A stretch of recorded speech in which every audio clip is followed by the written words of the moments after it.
which was really alright. But there are people on live stream. It's a great show.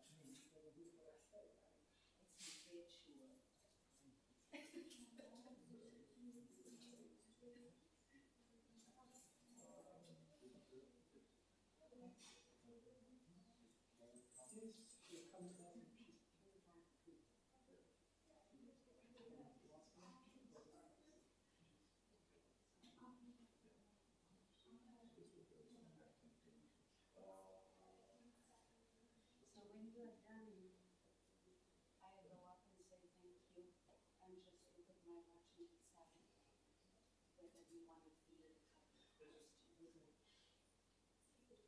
Not make it seem lonely.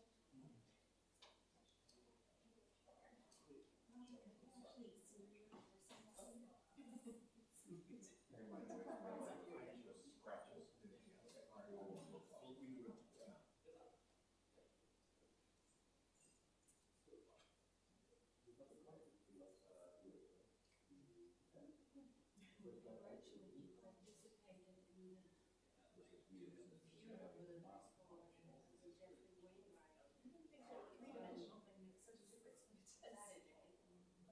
Saturday. I mean, he died some months ago, and learned that he loved trains also. Must be something about his kids. I mean, with George and Jeffrey and you. What, at the podium? Yeah.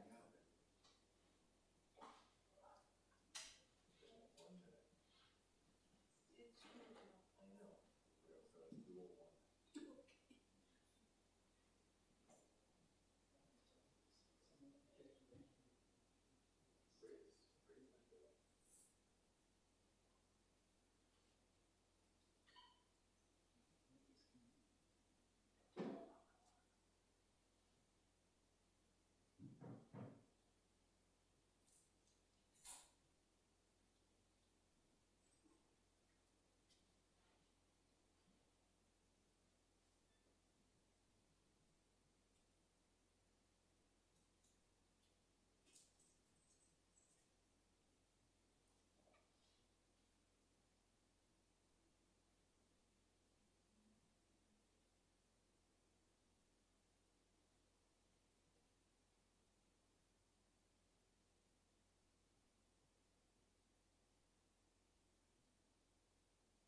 Good afternoon, everyone. Welcome to our lecture today.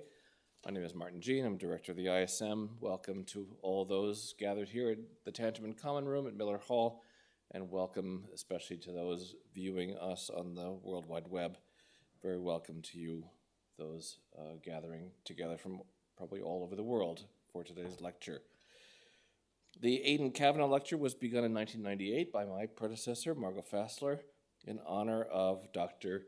Aidan Kavanagh, professor of liturgical studies and Benedictine father, who was on the faculty here at ISM and YDS from 1974 to 94. Father Kavanagh was arguably one of the most seminal figures in the field of liturgical studies in the last 100 years, whose work helped shape and illuminate worship in congregations literally all over the world, particularly those informed by the Second Vatican Council. And to this lectureship have come a procession of leaders who have followed Father Kavanagh, arguing with him, extolling him, testing him, and some ignoring him completely. Among these, I name Robert Taft, Gabriella Winkler, Joel Cranshaw, Lizette Larson Miller, Larry Hoffman, John Baldwin, Gordon Lathrop, Don Sayers, Karen Westerfield Tucker, Ron Williams, and of course our own Margot Fassler. This is but a partial list now over 20 years long of figures who have explored the private and communal devotional practices of Christians and Jews around the world, all under this moniker of the Aidan Kavanagh Lecture. And regardless of their opinion of him, Aidan Kavanagh, or their engagement with his work, at each lecture, he was in this room among us. I can't imagine a more difficult task than doing liturgical studies in our day in some part of the world where his towering figure does not cast some sort of shadow. No pressure to today's lecturer, however, who is more than up to the task of joining this relay and carrying the torch into the 2020s, our own cherished and beloved colleague, Professor Bryan Spinks, who will now be introduced in more detail by another of our colleagues, the Thomas E. Golden Jr. Professor of Catholic Theology, Teresa Berger.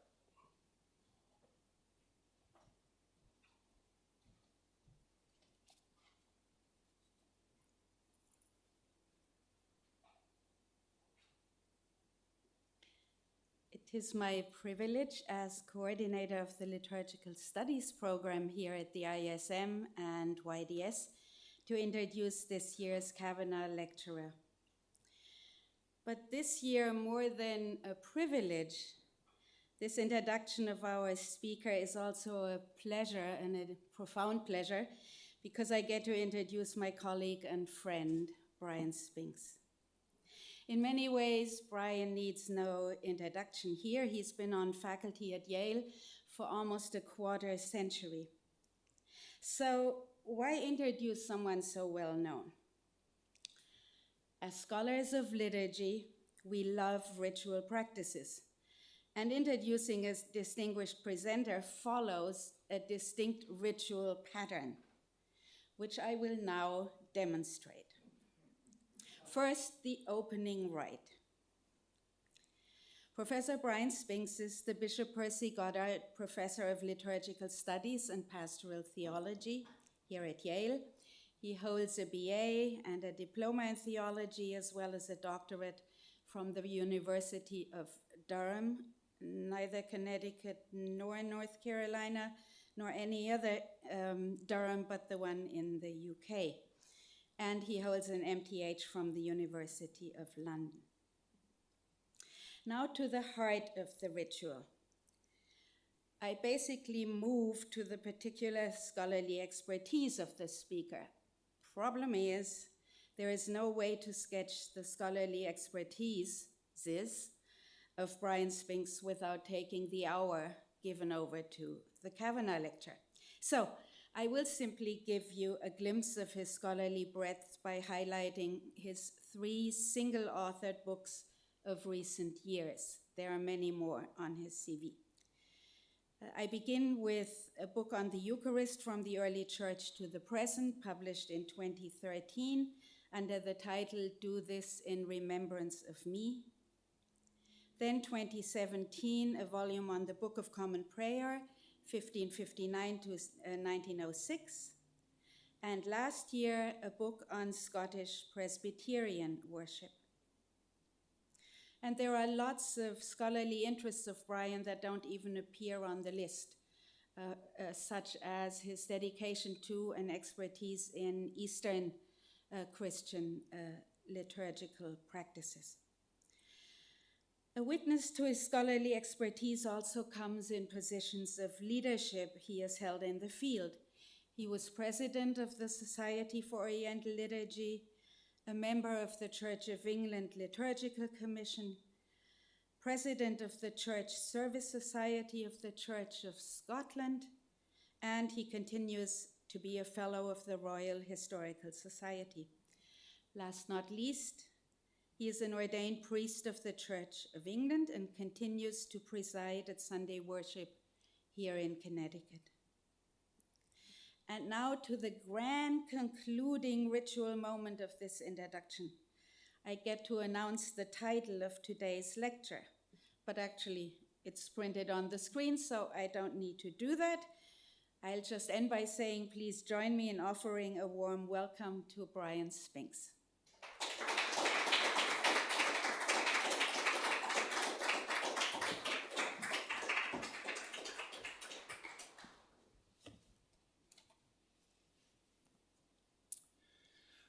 Thank you, Teresa, for your introduction. I'd like to thank my ISM colleagues for inviting me to give the Kavanagh lecture, and also for coming along today during COVID with all the difficulties to support me. Special thanks to my wife, Care, who went through the extra hoops of Yale to be here to support me, and thanks to those who are watching on the live stream.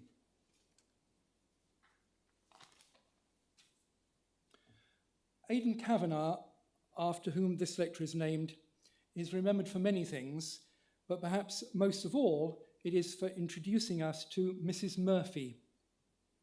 It is not realized by many who didn't know Aidan that his book on liturgical theology was in part a veiled criticism of the priority given at Yale Divinity School to biblical studies and historical and systematic theology. Kavanagh argued that worship is the locus of primary theology, and it is neither the professional theologians nor clergy who do and know the primary theology, but those in the pew, the Mrs. Murphys of the church. What academic theologians do is always secondary theology. The laywoman who is the subject of this lecture, Dorothy L. was not a professional theologian, but had many things to say about theology, and she gave an address on Anglican worship. But she was probably not the archetypal Mrs. Murphy that Kavanagh had in mind. Reviewing a biography on Sayers, Louise Bernico wrote, "Dorothy L. Sayers was eccentric, didn't fit. She was Oxford educated, an outspoken feminist, noisy, brash, frumpy, and brilliant. Critics tried to pigeonhole her, but she escaped. First, she wrote mystery novels. Lord Peter Wimsey, her best-known creation, is an 18th century Whig character adrift in the modern world solving mysteries. No Philip Marlowe or Inspector Clouseau, this Shamus inhabits a world of Latin quotations, Purcell's music, and port wine. By the time of her death in 1957, Sayers had lived out 3 other prodigious careers as well as sophisticated mystery writing. She'd been an advertising copywriter, a religious playwright who shocked the English with her cycle about the life of Christ for the BBC, Christ in Slang, the devout said, and translator of Dante. Wimsey-cal was reviewing the biography by Janet Hitchman, which was entitled Such a Strange Lady. For most of her married life, Sayers lived in Witham, Essex, which was about 11 miles from where I lived as a child, and where later I served as curate. My parents knew of Sayers, and I recall them saying she was very odd because she wore men's clothes and smoked cigars. She did indeed sometimes dress in her husband's clothes, but wearing men's clothes had been fashionable for some women when she was at Oxford and later through the 1920s, though by the 1950s it had certainly gone out of fashion and so met with my mother's disapproval. I doubt, though, that my parents had ever actually seen Dorothy L. Sayers, since they rarely visited Witham. It was, I suspect, a reputation through hearsay, but one widely held that Sayers was indeed a strange lady. Sayers was a prolific writer, and she became a popular public speaker. Amongst her many writings, there exists an address on Anglican worship of 1942, which she'd been invited to give to young Presbyterians. However, in a recent book on Sayers entitled Subversive, Christ, Culture and the Shocking Dorothy L. Sayers, Crystal Downing notes that C.S. Lewis listed Sayers as an important influence on his own thinking. But today in the USA, whereas Lewis is a household name, Sayers remains largely unknown. I will therefore give a brief outline of Sayers' life and career before giving a brief summary of her address on Anglican worship. But my main purpose is to investigate her liturgical formation and her sources, looking at or sleuthing her published letters and some of her novels and other works. I will conclude with a brief speculation on what she might have said about Anglican liturgy today. But you will have already concluded that Dorothy L. Sayers was far from an average Mrs. Murphy. DLS, for so I shall refer to her, began 2 autobiographical notes entitled My Edwardian Childhood, though she actually was Victorian, and Cato Mary, which were never completed. And she was very critical of biographies written quickly after a person's death.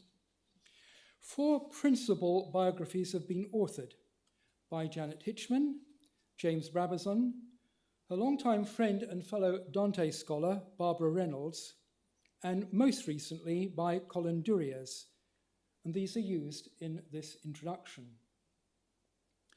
DLS was born in 1893 to the Reverend Henry Sayers and his wife Mary, nee Lee, L-E-I-G-H, which would be DLS's middle name, and she insisted on the use of the L, Dorothy L. Sayers. She was an only child. Her father was a classicist and musician and headmaster of the choir school at the Cathedral, Christ Church, Oxford, where DLS was baptized. In 1897, Henry Sayers moved to take up the living of Bluntisham, then in Huntingdonshire, now Cambridgeshire. DLS was tutored at home, and her father taught her Latin from age 6. She was taught by a series of governesses and was fluent in French and competent in German. She had an interest in writing poems and drama. At age 16, she was sent to a boarding school, Godolphin School at Salisbury. In 1912, she entered Somerville College, Oxford. At that time, women could study at Oxford and take examinations, but they could not be awarded degrees. She had to pass exams in New Testament Greek, and she would go on to take a first in modern languages, specializing in medieval French. This accounts for the frequent French that peppers her novels. She would be granted her BA and MA in 1920 when Oxford changed its regulations to allow women to graduate. At Somerville, she made some close friends, and together they formed what was called the Mutual Admiration Society. Some of those friendships would be lifelong, particularly with Mariel St. Clair Byrne and her partner Marjorie Barber, Dorothy Rowe, D. Rowe, and Muriel Jim Jager. In a recent study, Mo Moulton has said of the MAS that it, I quote, united profound intellectual and emotional commitments. Loving one another, they built a kind of family beyond the structures of patriarchy. Offering one another space for reinvention, they helped to change what it meant to be born female in the 20th century. While at Somerville, DLS sang in the Bach Choir, which was directed by Dr. Hugh Allen, organist of New College, and she seems to have had a crush on him. She also wrote poetry and published collections, Op. 1, appearing in 1916, and Catholic Tales and Christian Songs in 1918. Her experience at Somerville underlies her novel Gaudy Night, 1935. Finishing at Somerville in 1916, she tried school teaching at Hull, 1916 to 17, and it was in 1917 that her father moved parishes from Bluntisham to Christ Church Upwell, deeper in the Fens. DLS next negotiated, with her father's help, an apprenticeship at Blackwell's publishers at Oxford, and so she was back living in Oxford. She was then persuaded to join Eric Welpton, teaching in France. She was in love with Welpton, but this was not reciprocated. She returned to England, and after some temporary teaching in London, she began work in 1922 at S.H. Benson's, an advertising company. Amongst her successes at Benson's was the invention of the Mustard Club to promote the digestive qualities of Coleman's mustard, and she wrote the famous rhyme to accompany the Guinness toucan advertisement. He can say as you can, Guinness is good for you, how grand to be a toucan, just think what two can do. In her 1930 novel, The Documents in the Case, John Munting remarked, "Latham and I suffered dreadfully over this abominable toadstool and were at length forced to go out and drown the recollection in Guinness." It was shortly after beginning work at Benson's that she was romantically involved with John Cornos, who wrote detective novels. Cornos urged her to use contraceptives and sleep with him, which she would not do. He said he was not interested in marriage and a family, but then went to the USA, where he married and had a family. She then began a relationship with Bill White, an expert on cars and motors, but who was married. Although contraception was used, she became pregnant. White's wife became a friend and helped her to give birth to the child without DLS's parents or even Benson's knowing. She took holiday leave. The child, John Anthony, was born in 1924 and was brought up by her cousin Ivy Shrimpton, with a narrative that DLS was a cousin, later to be his informal adoptive mother. By 1926, she had met and married Oswald Atherton Fleming, known as Mac, a newspaper writer. He'd been wounded and gassed in the war and never really recovered. He was divorced, and so they married in a register office in London. Her parents were totally accepting of the situation and probably relieved that at age 33 she had finally found a husband. Mac agreed to adopt John, who took the surname Fleming, but although John came to visit occasionally, he never lived with them and was brought up by Ivy Shrimpton. Although John always suspected that DLS was his birth mother and not simply his adoptive mother, that was not finally confirmed until her death in 1957. It was while at Benson's that she published her first detective novel, Whose Body, 1923. Lord Peter Wimsey made his appearance, and his faithful manservant, Bunter. Other novels and short stories about Wimsey would follow until 1937, and the success of the novels meant that she could leave Benson's, though she kept her London apartment as well as purchasing a house in Witham. She collaborated with Muriel St. Clair Byrne to write a play about Wimsey, Busman's Holiday, and the novel of that title came after the play. But following the play, DLS was invited to write a play for Canterbury Cathedral in the series that had featured T.S. Eliot's Murder in the Cathedral. Her play, The Zeal of Thy House, 1937, centred on the medieval architect William of Sens, who was responsible for the rebuilding of the choir after its damage by fire.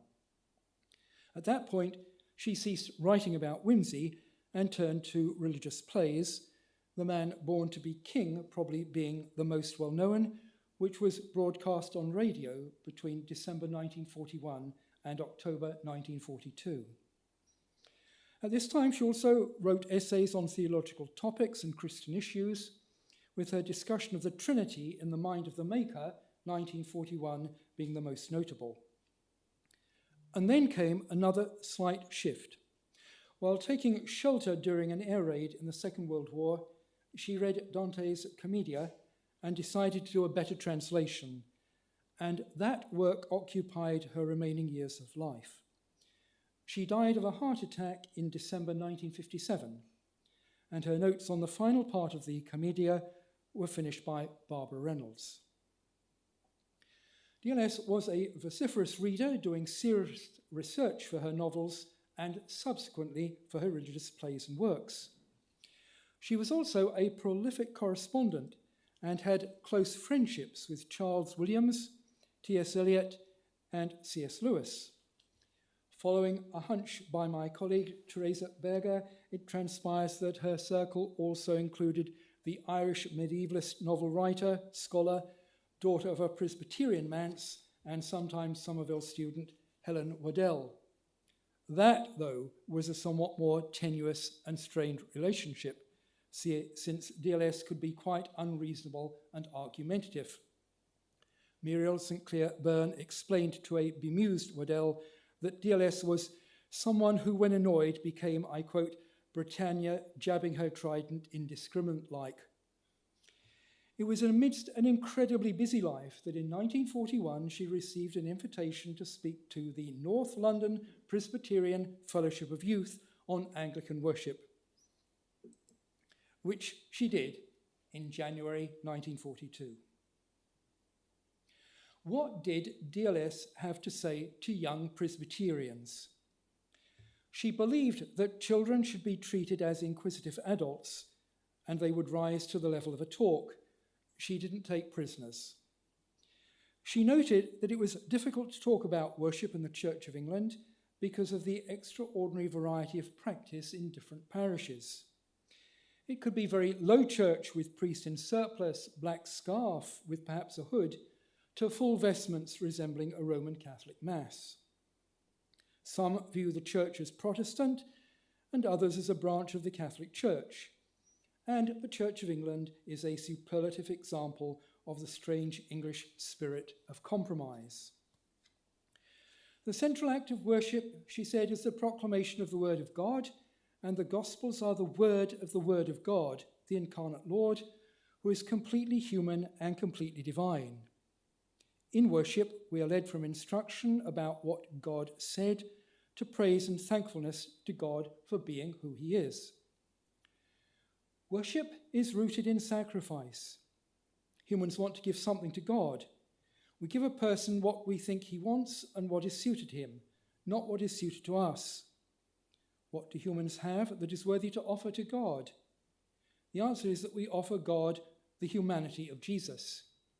DLS said, that offering was made once perfectly by Jesus the man himself in a perfect act of sacrifice. The outer sacrifice of the life and blood, and the inner sacrifice of the loving will. He offered it for our sins because, being a man, he could take upon himself the burden of human sin. Yet it is an unspotted offering because he did not himself share the sin. It is the offering of all humanity in which he, who is both God and man, gives back to God at great cost to himself the human nature which he received from God. From the atonement, DLS transitioned to the Eucharist as sacrifice. We cannot offer the material body of Jesus, but we offer what is called his mystical body, which is the living church, because he is still present with us in our bodies and souls. The material part is symbolized in the bread and wine. DLS explained, by the words of consecration, this is my body, this is my blood, Christ identifies our humanity with his humanity and our will with his will, so that by this means we're enabled to offer to God a sacrifice which is human and our own, and yet perfect and worthy of him who receives it. That, DLS continued, is why Anglicans speak of the Holy Eucharist as being a sacrifice, the sacrifice of the Mass. She then gave an outline of the division of the service into the Missa Catechumenorum and the Missa Fidelium. This was followed by a brief outline of the 1662 communion rite. She emphasized that offertory was not about money, but the taking of the bread and wine, explaining, at one time these things were carried up the aisle in solemn procession to the altar, and this custom is being restored today in some churches. With the phrase alms and oblations in the church militant prayer, she interpreted oblations as the bread and wine. Strangely, she suggested the sanctus is from the book of Revelation rather than Isaiah. In the prayer of consecration, the priest reenacts the gestures of Jesus because the acting of the thing done effects consecration. She noted that Gloria in Excelsis came at the end, but some Anglican churches follow Rome and place it at the beginning of the service. DLS said a little on the importance of having a Book of Common Prayer and on ritual. She also gave a brief history of the Divine Office from the early Middle Ages to their condensing into morning and evening prayer of the prayer book. She also mentioned that the revision of the prayer book had been frustrated by the fact that as an established church, Parliament could interfere in the church's affairs. A final section discussed the church and secular society, arguing that the Catholic kind of religion, which he equated with the Church of England, aims at Christianizing the whole humanity, body and soul, reason and intuition, individual and society, secular and spiritual vocations and activities, and making them all part of man's sacramental sacrifices. It would be illuminating to know how the talk was received if the comments were at all publishable. The minutes of the fellowship are held by Westminster College, Cambridge, and the London Metropolitan Archive, but shed no light on its reception. However, there may be an oblique reference in the Presbyterian magazine The Messenger, where in the editor's message of April-June 1942, in a paragraph headed Worship and Life, the editor said, "We are not tied in our church to a 16th century liturgy, which, however beautiful in language, cannot but strike an outsider as somewhat remote from common life. To judge by many of the criticisms of Miss Sayers' gospel plays, this is what some people want their religion to be." What were the liturgical experiences and predilections of this atypical Mrs. Murphy? We have obvious inferences from DLS's letters and the two incomplete autobiographies that she penned. We also have some hints from her novels. It is commonly agreed that the imaginary Shrewsbury College, Oxford, in Gaudy Night, 1935, reflects her experience at Somerville. Catherine Kenny observes, "There is much of Dorothy L. Sayers in Harriet Vane's happy realization when she returns to Oxford in Gaudy Night. They can't take this away. At any rate, whatever I may have done since, this remains. Scholar, Master of Arts, Domina, senior member of this university, a place achieved, inalienable, worthy of reverence." DLS was clear that The Nine Tailors, 1934, reflected her memories and experience of the Fens, where her father served as a priest. It is not too difficult to find many other autobiographical reflections and memories. Clouds of Witness, 1926, and note the inspiration from Hebrews, was being written when she was in relationship with Atherton Fleming, and we find the Duke of Denver's man-servant is Fleming. Denver is the Duke's seat. Denver, Norfolk, is a village just a few miles from her father's parish at Christ Church, Upwell. In Our Natural Death, 1927, Wimsey and Charles Parker travelled to Christ Church, Bournemouth, the place where DLS had registered the birth of her son. For The Nine Tailors, 1934, she did research on change ringing or campanology, which up until then she does not seem to have had first-hand experience of. In the novel, the Vicar of Fenchurch St. Paul, the Reverend Venables, who is a keen change ringer, draws attention to a little book written by his predecessor giving the whole history of the bells. It is no accident that when at Godolphin School, in a letter to her parents just before Easter 1910, DLS explains that because of her confirmation, she will not be able to be at Bluntersham for the dedication of the bells. She said, "I'm most awfully excited about the bells. I'm just bursting to come and hear them. It will be lovely. It will take more than one man to ring them, won't it? They're going to be chimed, aren't they?" In the Cambridgeshire Records Office, there is a copy of the dedication service. And it is no coincidence that Henry Sayers wrote a short history of the bells. There was not sufficient money then to purchase a metal frame to allow for change ringing, and instead the 8 bells were chimed by the Ellicombe chiming apparatus. And in the same novel, in Fenchurch St. Paul, there's a family with the surname Deacon, and the local policeman is Jack Priest. Not uncommon surnames, but in the same village is more than random choice. The detective novels, therefore, have her church and liturgical background embedded at various places. Baptised in Christ Church, Oxford, there is no evidence of memory of services there in her early years. But at Bluntersham, her father celebrated the usual diet of Sunday worship in the Church of England then, the early service, Holy Communion, and sung morning prayer and evening prayer. The register of services for Bluntersham begin after Henry Sayers had moved to another benefice. He switched benefices with the incumbent at Christ Church, Upwell, and his successor at Bluntersham records those very same services. And at Christ Church, Upwell, and here is the signature of Henry Sayers, the services were the same. In my Edwardian childhood, DLS wrote, when later, at I suppose the age of 5 or 6, I was taken to church, I read the rubric A General Confession, printed at the head of the prayer, Almighty and Most Merciful Father, as a general confusion, and supposed it to be a stage direction referring to the noise made by the congregation in settling down on their kneelers for this devotional exercise.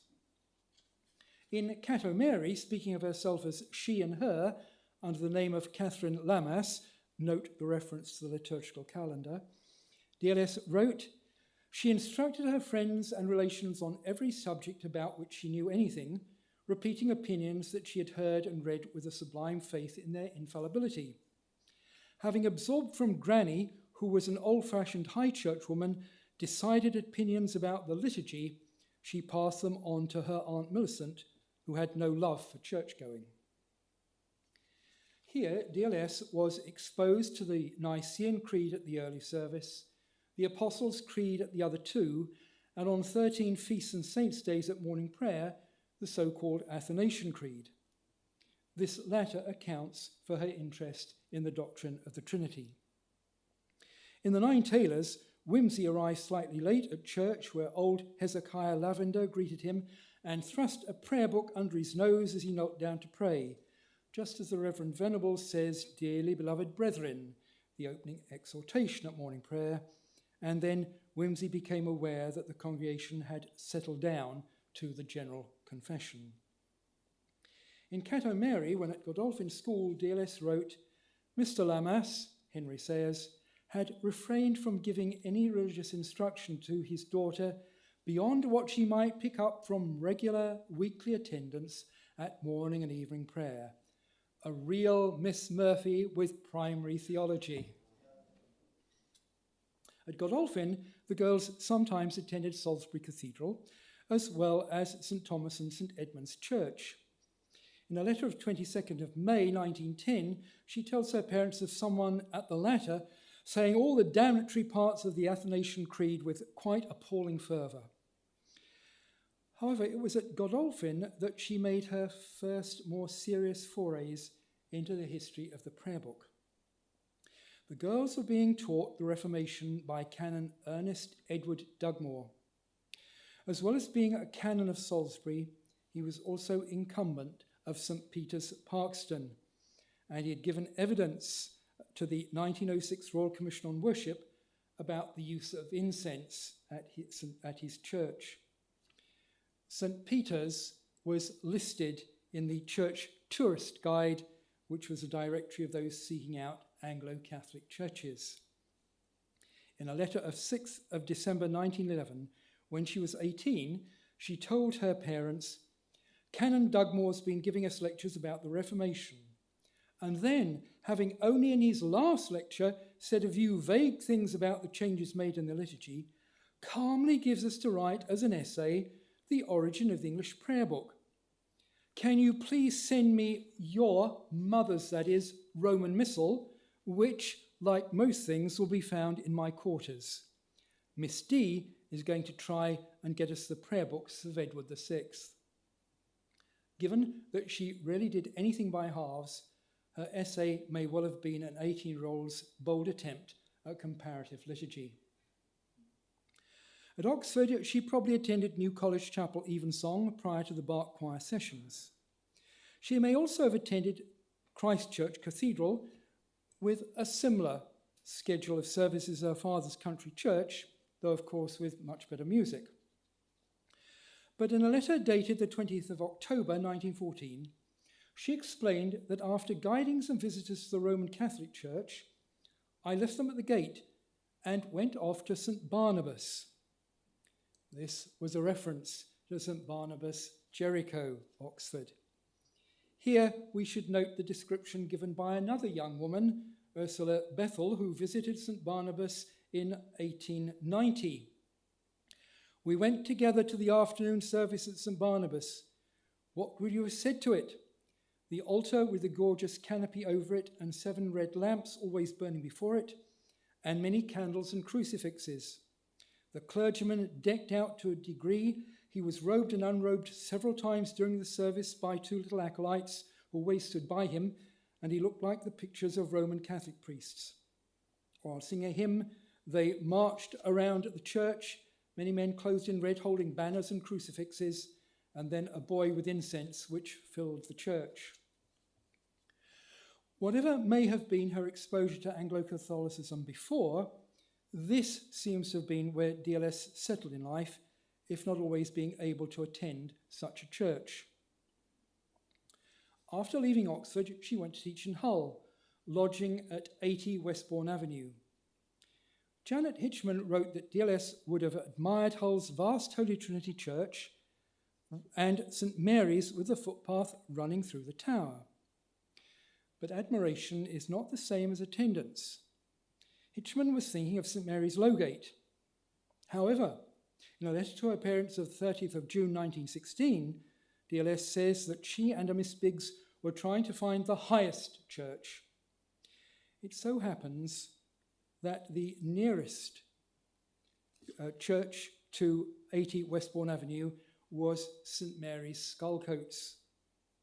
The incumbent was A.C. England, who DLS mentioned receiving a charming letter from in 1918, and she referred to him as formerly of St. Mary's Hull.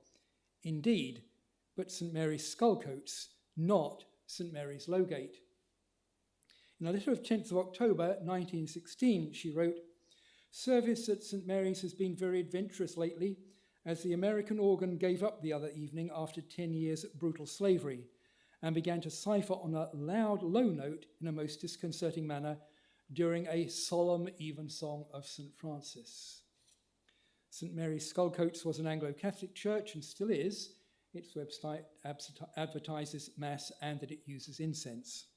This, it would seem, was her preferred church home in Hull.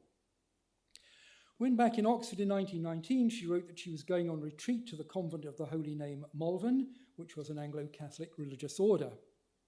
When teaching in France, she wrote to her parents on the 2nd of November 1919 and said that she would like to be home at Christmas and go to Oxford because, amongst other things, it's convenient for confessions and things.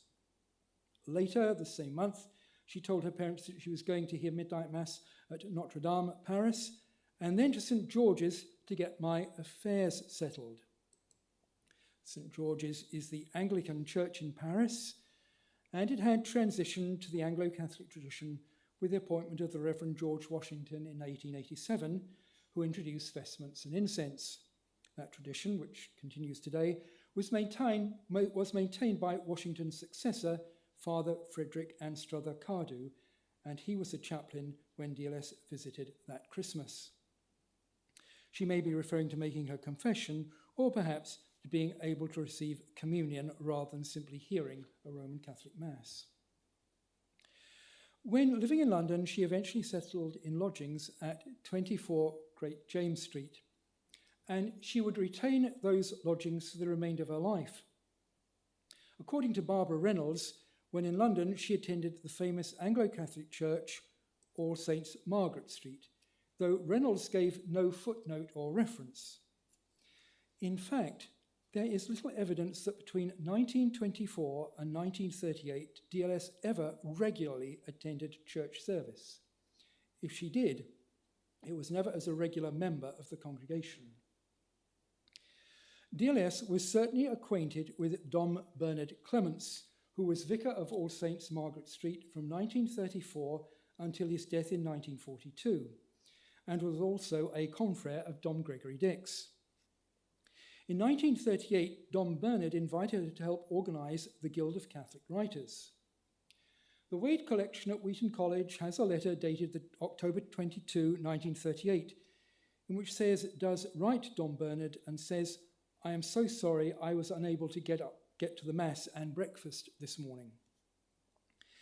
In the same collection, there is a letter to a Father Edward dated October the 16th, 1945, in response to a letter from Edward dated October the 2nd, 1945, asking her to write a review of Dom Bernard's recently published biography.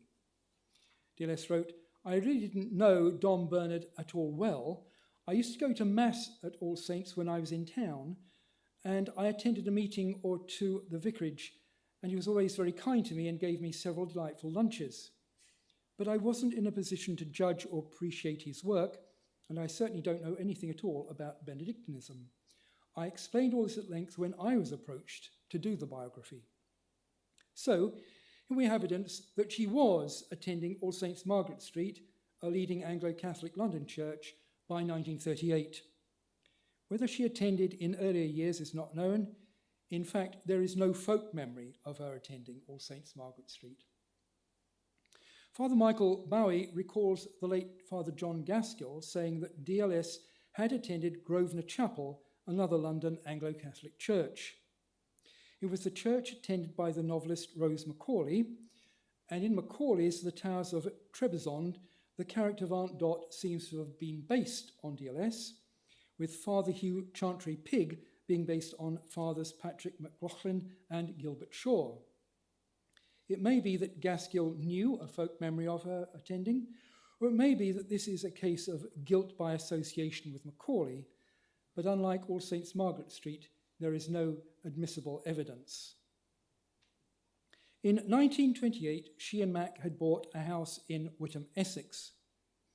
The nearest church of an Anglo-Catholic tradition was Little Braxted, a good long walk, and there is no record of her attending there. There is still a strong folk memory in Witham that she did attend All Saints Witham, which was just a stroll from her house.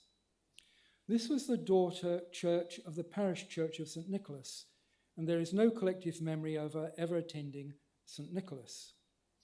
The service at All Saints, which subsequently became redundant and was sold to the Roman Catholic Church, were the same as Bluntersham and Christchurch Upwell.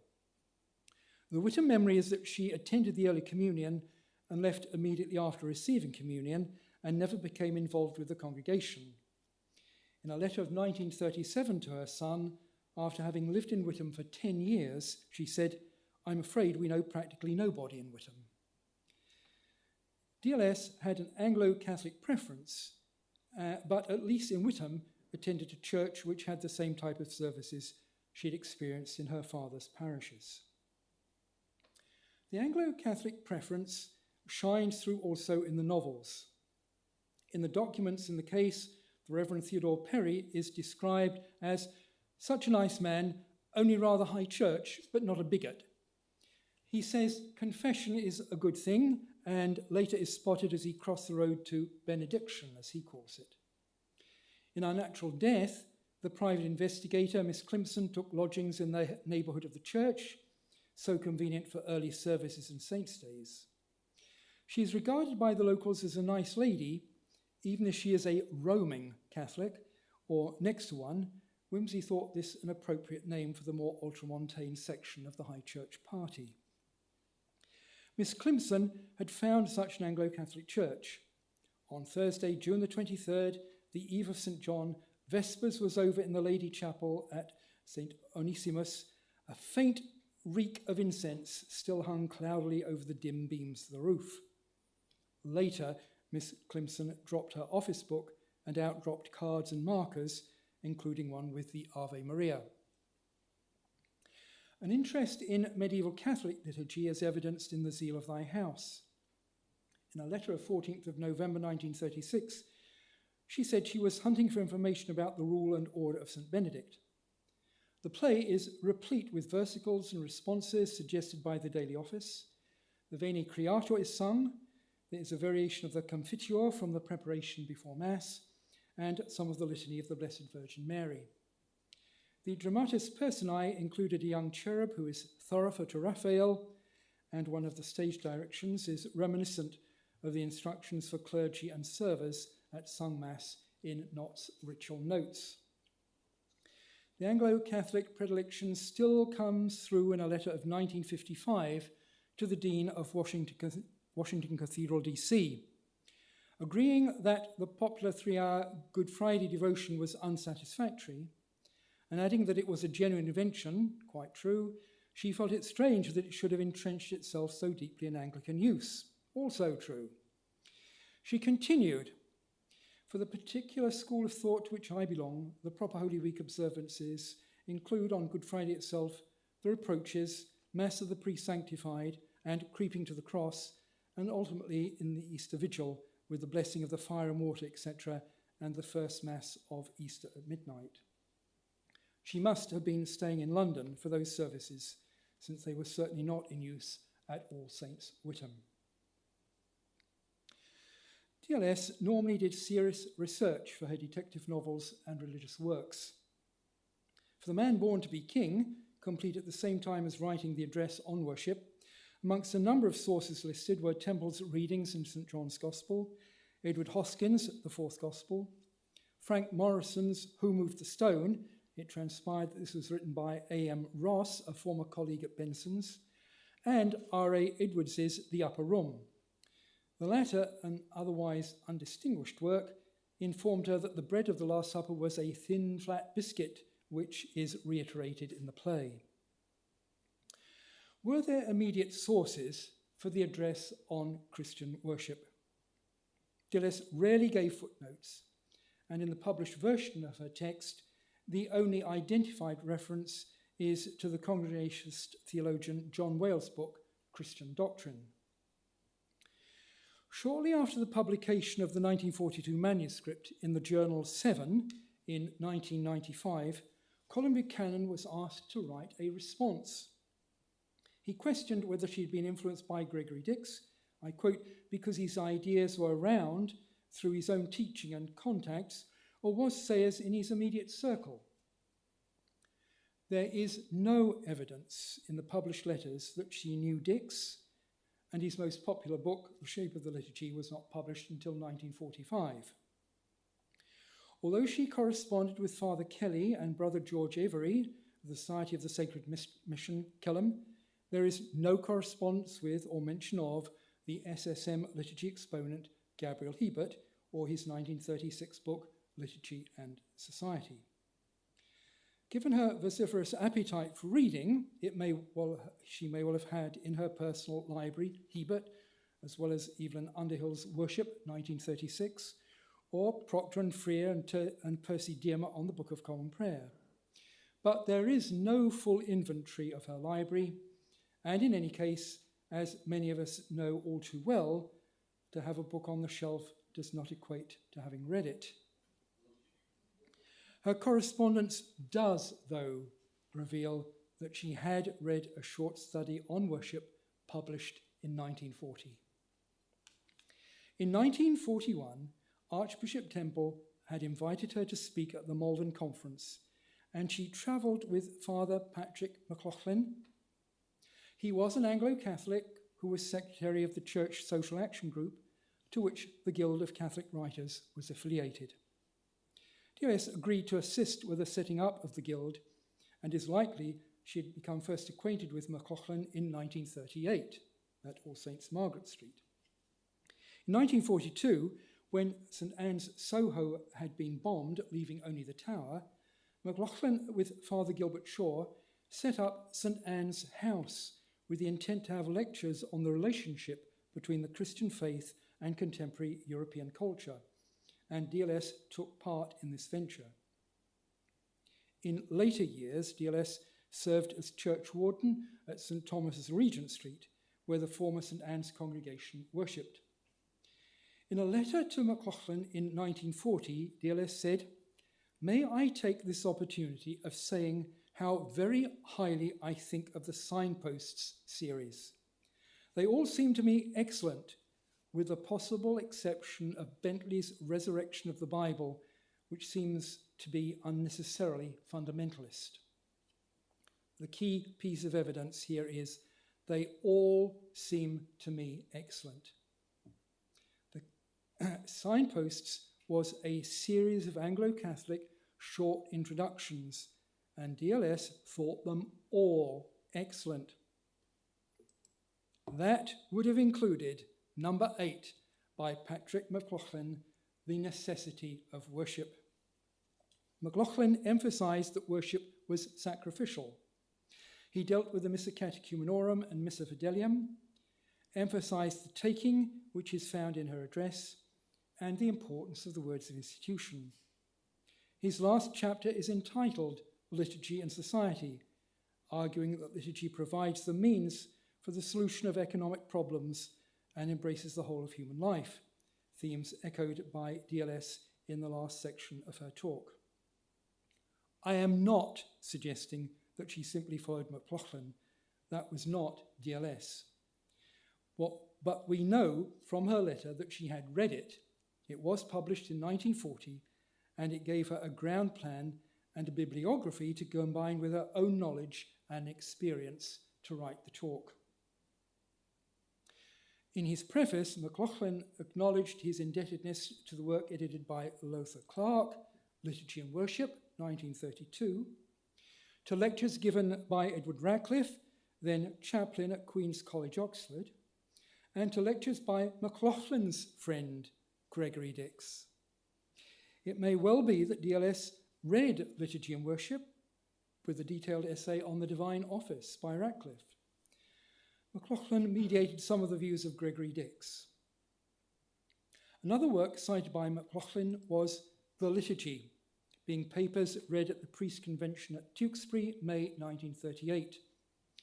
This had notes by Gabriel Hebert and contributions by Dix and Henry de Candle. What is evident, though, is that she had read Mclaughlin's book, and it provided an immediate catalyst for her to express her own thoughts on the subject in the address to the young Presbyterians. At the conclusion of his response to DLS's lecture, Colin Buchanan wrote, "I am not sure that Dorothy Sayers' contribution in this paper to Anglican self-understanding on liturgical and spiritual insights is actually adding much to our knowledge." An address to young Presbyterians is probably the last place that any new insights might be revealed. The address, like many other books and studies of the 1930s and 1940s, gives a snapshot of how Anglican worship was understood then, and like all such works, now looks tame and passé. The dated scholarship is reflected with both DLS's and Mclaughlin's emphasis on the words of institution. Mclaughlin drew on contemporary scholarship to try to demonstrate that the epiclesis was a later development, which was also an Anglo-Catholic tenet. Current scholarship demonstrates just the opposite. The epiclesis in a thanksgiving prayer predates the institution narrative, as evidenced by the Acts of Thomas and the anaphora of Aidan Mari. This latter has an epiclesis but no institution narrative, and in 2001, the Vatican acknowledged this anaphora, the oldest anaphora still in use today, as completely valid. As I tell students, Aidan Mari dates from a time when the Church did what the Lord had told it to do, without each time having to remind the Lord and itself why it was doing it. God may be the Ancient of Days, but does not suffer from acute amnesia. The Anglican Chicago-Lambeth Quadrilateral, concern for the institution narrative, now seems rather at odds with the history as presently understood. A harmless pastime is to ask, what would she think or say now? Given her concern for women's rights, that question has been posed about the ordination of women. In In a letter to a Miss Hodgson in 1943, she said, "I think the clamour for admission to the priesthood, whether or not it is desirable, is to throw the whole thing out of proportion. It's bound to look like just one more effort to get women into a paid profession, whereas the real controversy is about something much more fundamental."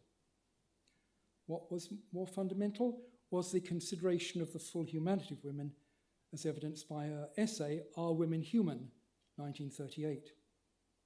However, since she also wrote, "I can never find any logical or strictly theological reason against it," women's ordination, she's likely to have been a member of the group affirming Catholicism rather than of forward in faith. What of modern liturgy? On the strength of a letter written in 1948, it has been suggested that she would have been a vocal vice president of the Prayer Book Society, totally opposed to new services. DLS wrote, "And I must say that the efforts to produce modern prayers for natural crisis are, as a rule, so ghastly in their results as to send one fleeing back to the liturgical experts of the past. It isn't so much liturgical or theological knowledge that is lacking as the ability to write good English, and I refuse to believe that God is well served with prayers that sound as though they were written by a tired journalist in a hurry." It should be noted that her criticism was of bad English, not modern English. And for someone who is adamant that her gospel drama should be written in modern English, it may be that she would have responded rather like another woman writer of detective novels, P.D. James, who provided introductions to some of DLS's edited works. Phyllis James was a vice president of the Prayer Book Society, but understanding that 1662 would remain untouched, she threw herself totally into the work of the Church of England Liturgical Commission in attempting to get the best possible modern English for Common Worship 2000. Patrick Mclaughlin was not a rigid Anglo-Catholic, and it is claimed that he was one of the first Anglican priests to celebrate the Eucharist using what he called the Basilican mode, standing behind the altar and facing the congregation, which DLS probably witnessed. DLS was not a dyed-in-the-wool conservative. Given her sharp wit, I am sure she would have seen the irony in the fact that in divine worship, the former clergy of the Church of England who joined the ordinariate now use more of Cranmer's communion prayers as Roman Catholics than they ever did when they were in the Church of England. DLS was a realist. She knew that times change. Only eternity, the presence of God being her definition, was timeless. All else was subject to change, and nothing was timeless. Though, given her advertising experience and the evidence of a photograph, she would, I hope, have agreed that it is always time for a Guinness Stout. Though, or, of course, a Murphy's. Thank you for your patience, and thank you to those who generously helped in this investigation.